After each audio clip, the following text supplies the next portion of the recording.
اعوذ باللہ من الشیطان الرجیم بسم اللہ الرحمن الرحیم وَلَقَدْ يَسَّرْنَا الْقُرْآنَ لِلذِّكْرِ فَهَلْ مِن مُدَّكِرٍ، اور یقیناً ہم نے قرآن کو نصیحت کے لیے نہایت آسان بنایا ہے، تو کیا کوئی نصیحت حاصل کرنے والا ہے؟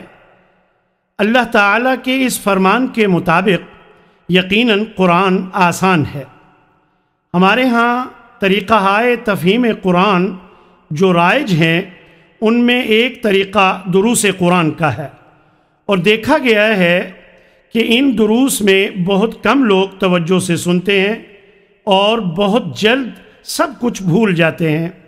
اور دوسرا طریقہ قرآنی الفاظ کا ترجمہ براہ راست یاد کرانے کا ہے، اور یہ کسی حد تک مفید ہے، لیکن ذخیرہ الفاظ کی کمی کے باعث بہت مؤثر نہیں۔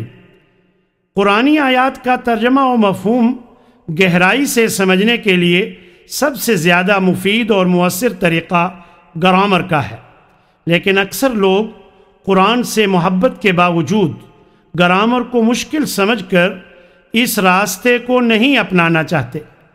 اس ساری صورتحال کو سامنے رکھتے ہوئے اللہ کی توفیق اور مہربانی سے میں نے گرامر کے مشکل اور دقیق مسائل کو علامات کے ذریعے نہایت آسان انداز میں پیش کیا ہے۔ بنیادی طور پر یہ گرامر ہی ہے، البتہ اسے روایتی انداز میں بیان کرنے کی بجائے علامات کے اسلوب میں بیان کیا ہے۔ اس منفرد اور جدید اسلوب پر مشتمل 2 کورس ترتیب دیے گئے ہیں، ایک شارٹ کورس جسے معلم القرآن کی روشنی میں، اور دوسرا لانگ کورس جسے مفتاح القرآن اور تمرین القرآن کی روشنی میں ترتیب دیا گیا ہے۔ اب شارٹ کورس آپ کی خدمت میں پیش کیا جا رہا ہے۔ ان علامات کا تعلق کیونکہ زیادہ تر اسموں اور فعلوں سے ہے، اس لیے ان کو سمجھنے سے پہلے اسموں اور فعلوں کی پہچان ضروری ہے۔ لہٰذا پہلے سبق میں مجبوراً گرامر کے طریقے کے مطابق کلمہ کی اقسام اسم فعل حرف کی پہچان کرائی گئی ہے۔ بسم اللہ الرحمن الرحیم، اللہم صلی علی محمد وعلی آل محمد کما صلیت علی ابراہیم وعلی آل ابراہیم انک حمید مجید، اللہم بارک علی محمد وعلی آل محمد کما بارکت علی ابراہیم وعلی آل ابراہیم انک حمید مجید۔ سبق نمبر 1، کلمہ۔ زبان سے نکلنے والے ہر بامعنی لفظ کو کلمہ کہا جاتا ہے۔ اس کی 3 اقسام ہیں، اسم، فعل اور حرف۔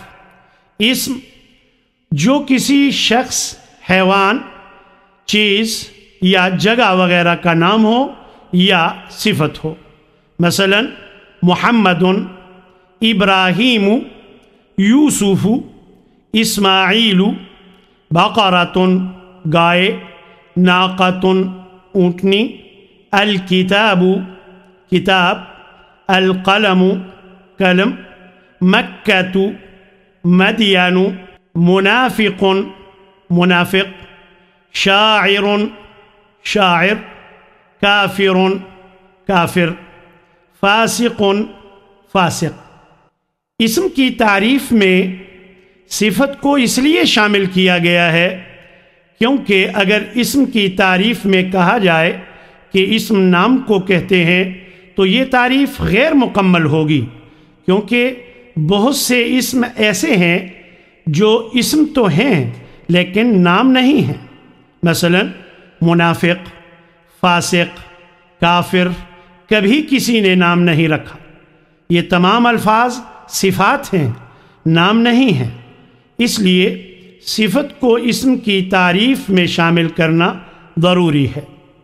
فعل، جس کلمہ سے کام کے ہونے یا کرنے کا پتہ چلے اور اس میں کوئی زمانہ بھی پایا جائے وہ فعل کہلاتا ہے۔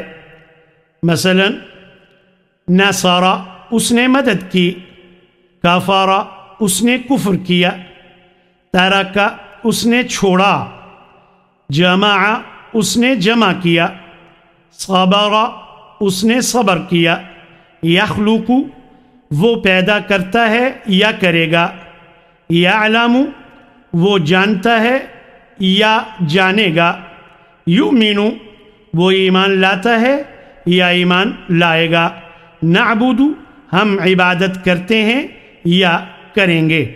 اگر کام کے ہونے کا پتہ چلے لیکن زمانہ نہ پایا جائے تو وہ فعل نہیں ہوگا۔ مثلا ذکر ذکر کرنا، نصر مدد کرنا، ان میں کام کے ہونے کا تو پتہ چل رہا ہے لیکن کیونکہ ان میں زمانہ نہیں ہے اس لیے یہ فعل نہیں بلکہ اسم ہے۔ حرف وہ کلمہ ہے جو نہ اسم ہو نہ فعل بلکہ اسموں اور فعلوں کو آپس میں ملانے کا کام دے، اور اگر الگ استعمال ہو تو کوئی فائدہ نہ دے۔ مثلا من سے، علی پر، لم نہیں، الی طرف یا تک، لی لیے، بی سے یا ساتھ، لا نہیں، فی میں۔ اگر کوئی کہے فی یا من یا کہے علی تو ان کا ترجمہ تو سمجھ آتا ہے لیکن سننے والے کو ان کے الگ استعمال سے کوئی فائدہ نہیں ہوتا۔ ان کا فائدہ اسی وقت ہوتا ہے جب یہ اسموں اور فعلوں کے ساتھ استعمال ہوں۔ اب ہم ان اسموں اور فعلوں کی پہچان کے لیے ان کی بنیادی علامتوں کو سمجھتے ہیں۔ اسم کی بنیادی علامتیں دو ہیں، ال شروع میں، تنوین آخر میں۔ ال یہ علامت ہمیشہ اسم کے شروع میں آتی ہے اور اسے خاص کر دیتی ہے۔ ال کا عربی میں وہی تصور ہے جو انگلش میں دا کا ہے۔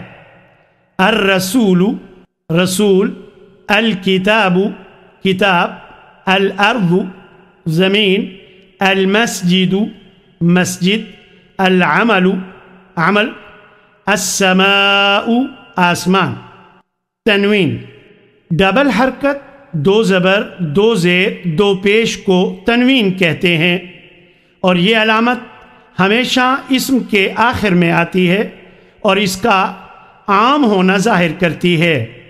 اور تنوین کا عربی میں وہی تصور ہے جو انگلش میں آ کا ہے۔ ماء پانی، رسول رسول، یوم دن، عملا عمل، موج موج، قدم قدم۔ ایک بات یاد رکھیں کہ ال اور تنوین جس لفظ پر بھی آئیں وہ یقیناً اسم ہوگا، اور یہ دونوں علامتیں ایک اسم پر ایک ساتھ لانا درست نہیں۔ مثلا الکتاب کہنا غلط ہے، بالکل اسی طرح جیسے بک کے ساتھ دا اور آ دونوں کا آنا غلط ہے۔ اسم کی پہچان، شروع میں ال اور آخر میں تنوین کے علاوہ وہ لفظ جس کے آخر میں گولتا یا الف تا ہو وہ بھی اسم ہوتا ہے۔ مثلا جنت جنت، مؤمنۃ مومنہ عورت، رحمت رحمت، حسنات نیکیاں، مؤمنات بہت سی مومن عورتیں، عابدات عبادت کرنے والی عورتیں۔ فعل کی پہچان، اگر کسی لفظ کے شروع میں یا، تا، حمزہ اور نون ہو تو وہ یقیناً فعل ہوگا۔ مثلا یعبد، تعبد، اعبد، نعبد۔ اور اسی طرح اگر شروع میں قد آ جائے تو قد کے بعد آنے والا لفظ بھی فعل ہوتا ہے۔ مثلا قد افلح، افلح فعل ہے کیونکہ قد کے متصل بعد آیا ہے. قد تبین، تو تبین فعل ہے کیونکہ قد کے بعد جو بھی لفظ ہوتا ہے وہ فعل ہوتا ہے. اسی طرح اگر آخر میں تا، تی، تو یا سکون والی تا ہو تو وہ بھی فعل ہوتا ہے. ظلمت، ظلمتی، ظلمت، ظلمت، یہ سب فعل ہیں کیونکہ آخر میں تا، تی، تو اور سکون والی تا آئی ہے. اسی طرح اگر نون مشدد آخر میں ہو تو وہ بھی یقیناً فعل ہوتا ہے. مثلا لنسألن، لأملأن، لینصرن. نون مشدد آخر میں یہاں آیا ہے، اس وجہ سے یہ بھی فعل ہے.